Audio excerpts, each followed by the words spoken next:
أعوذ بالله من الشيطان الرجيم. بسم الله الرحمن الرحيم.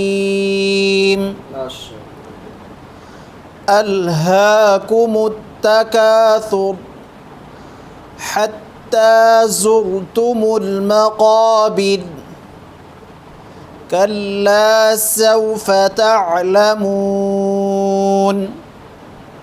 ثم كلا سوف تعلمون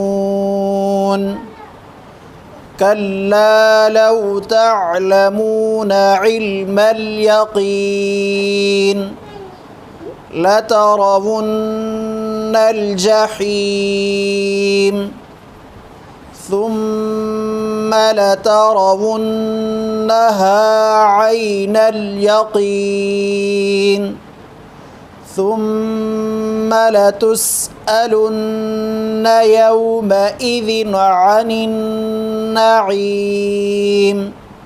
صدق